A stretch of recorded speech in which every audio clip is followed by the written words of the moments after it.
నీ పేరే పలవరించే నాలోని ఆశలు, మౌనాన్నే ఆశ్రయించే ఎన్నెన్నో ఊసులు.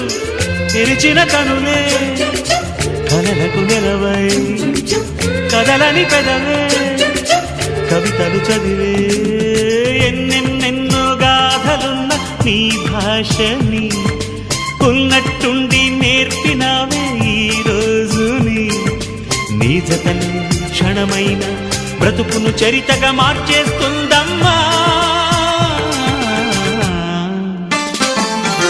గుండె నిండా గుడి గంటలు, గువ్వల గొంతులు ఎన్నో మోగుతుంటే, కళ్ళ నిండా సంక